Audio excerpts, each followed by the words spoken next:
रूसी मीडिया ने ब्रिटेन को हमले की धमकी दी, हाइपरसोनिक मिसाइल से लंदन पर हमले की धमकी। और यह पहली बार नहीं है, यह कई बार कहा जा चुका है कि लंदन का तो नक्शे से नामो निशान मिटा देंगे। बेलारूस से लंदन पर हमला करने में सिर्फ 9 मिनट लगेंगे, यह बात फिर से दोहराई गई। रूसी पत्रकार ने दी ब्रिटेन को यह धमकी। ये रूसी पत्रकार करंट डिस्पेंसेशन के बहुत करीबी माने जाते हैं, पुतिन के बड़े करीबी माने जाते हैं, और उन्होंने यह बात कही है कि हम बेलारूस से अगर लंदन को टारगेट करेंगे तो 9 मिनट के अंदर सफाया हो जाएगा। ब्रिटेन को यह बात पहली बार नहीं कही जा रही है। और ब्रिटेन को किस तरीके से उड़ाया जा सकता है आप देख रहे होंगे।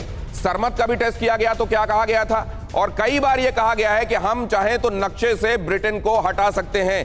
प्रॉक्सिमिटी, मिसाइलों का इस्तेमाल, और ये बातें बार बार। शिवाज सर, बहुत जल्दी से आपसे समझना चाहता हूं, ब्रिटेन इन बातों को कैसे लेता होगा? देखो, सच्चाई यह है, ये एक प्रेशर टैक्टिक्स है, ये एक साइकोलॉजिकल वारफेयर है। जिस तरीके से बेलारूस में उसने हाइपरसोनिक मिसाइल किंजाल भी बेलारो भी लगाए हुए हैं, वो एक प्रेशर डाला। वो कह रहा है कि आप जो है यूक्रेन के अंदर आग के अंदर घी डालने का काम कर रहे हैं, आप हथियार देते जा रहे हैं, लड़ाई बढ़ती जा रही है। कहीं ना कहीं ये मैसेज है अमेरिका को, नेटो को और यूके को, और मुझे लगता है इसके अंदर काफी तथ्य है। और अब जो जिस प्रकार से एक वार फटीग आ गया है रूस यूक्रेन लड़ाई में, मुझे लगता है कि अमेरिका भी नहीं चाहता ये लड़ाई आगे बढ़े, क्योंकि ये लड़ाई अब बढ़ने के बाद ये कुछ भी रूप ले सकती है। न्यूक्लियर हथियार का इस्तेमाल आपको लगता है कि अमेरिका चाहता है कि लड़ाई आगे ना बढ़े, और अमेरिका चाहता है उसके बावजूद ये युद्ध आगे बढ़ता जा रहा है? क्या आप ये कह रहे हैं सर? अगर आप ये कह रहे हैं तो पता नहीं, ये बात मेरे गले नहीं उतर रही है। कपिल सर कुछ कहना चाह रहे हैं, मैं वो समझने के लिए आपके पास आऊंगा, लेकिन मैं आता हूं सर। ये मुमकिन है, लेकिन मेरे पास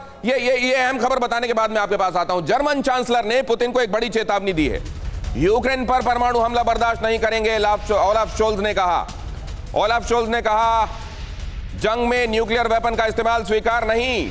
रूस साफ करे परमाणु बम का इस्तेमाल करेगा या नहीं करेगा, ओलाफ शोल्ज ने कहा। बात मैक्रोन से हो रही है, और देखिए यहां पर रिएक्शन कौन कर रहा है? ओलाफ शोल्ज कर रहे हैं। मैं चाहता हूं कि स्थिति स्पष्ट करो भाई, करोगे कि नहीं करोगे? और वो चाहते हैं कि पुतिन आए और अच्छे बच्चों की तरह ये बता दें कि वो करेंगे कि नहीं करेंगे। है कपिल सर? देखिए, मुझे एक बात बताइए बड़ी छोटी सी, कि अगर रूस यूक्रेन के ऊपर एटम बम डालता है तो रूस को यह मालूम है कि उसका जो रिटेलिएशन होगा वो ये सारे अमेरिकन और नाटो मिलकर रूस के ऊपर करेंगे। तो रूस बेवकूफ है जो यूक्रेन के ऊपर एटम बम डालेगा। अगर रूस को डालना है तो सीधा लंदन पर डालेगा, सीधा फ्रांस पर डालेगा, सीधा जर्मनी पर डालेगा, क्योंकि जब रिजल्ट उसका अल्टीमेट न्यूक्लियर वॉर होना है तो यूक्रेन पे बम डाल के क्या करेगा वो?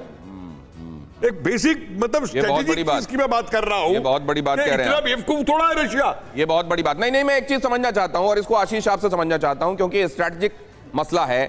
क्या अगर खैरसॉन में कोई टैक्टिकल इस्तेमाल किया जाता है या ब्रिटेन के संदर्भ में कोई स्ट्रेटेजिक मारा जाता है, क्या दोनों का असर एक जैसा होगा? देखिए, ऑपरेशनली भले ही टैक्टिकल या स्ट्रेटेजिक न्यूक्लियर बम को डिवाइड किया जाए, but when it comes to nuclear there is nothing tactical.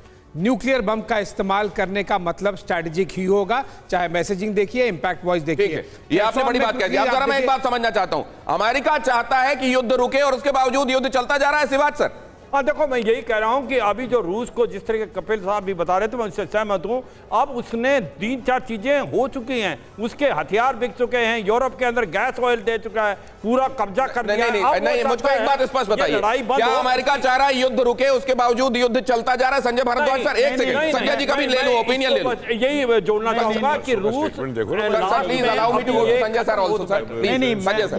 मैं सहमत नहीं हूं इस बात से। देखिए, मुझे लगता है कि अमेरिका चाहता है कि रूस को पूरा एग्जॉस्ट कर दिया जाए यूक्रेन में, लेकिन यूक्रेन में हो क्या रहा है? पुतिन ने क्या इंडिकेशन दिया है कि हम छोटे छोटे शहरों पे, छोटी जगह पे अटैक डैमेज करेंगे, बड़े शहरों पे नहीं जाएंगे। वो चाहते नहीं है कैजुअलिटी करना, तो ये बात तो रूल आउट करते हैं कि बम तो यूक्रेन में नहीं डाला जाएगा। बम डालने की कोई जगह भी होगी तो कोई दूसरा होगा जिससे वेस्ट को सीधा चुनौती हो। लेकिन अमेरिका युद्ध खत्म करना चाहता है, वो मैं नहीं मानता हूं। अमेरिका अभी भी चाहता है कि पूरा यूरोप फिर अच्छी तरह से मोबिलाइज रहे और जो रशिया है वो यूक्रेन में एग्जॉस्ट हो जाए, क्योंकि ये नहीं लगता कि अमेरिका चाहे, उसके हाथ में ही रिमोट है। अगर वो चाहे तो आज रुक सकता है युद्ध। हालांकि एक इंडिकेशन दिया गया है, जिससे मैं अश्विनी शिवाज सर की बातों को जोड़ता हूं, जो कि अमेरिका की तरफ से यह कहा गया है कि यूक्रेन को पुतिन के साथ भी अगर बातचीत करना है, मतलब वोलोदिमीर ज़ेलेंस्की को, तो यह नहीं कहना चाहिए हम बात नहीं करेंगे। बात करने के रास्ते खुले रखना चाहिए। इस जंक्चर में यह बात कहना क्या शिवाज सर की उस बात को एक्सटेंड करता है जहां वो ये कह रहे हैं कि अमेरिका शायद अब ये चाहता है कि बातचीत के जरिए यहां पर कोई फुल स्टॉप लगे।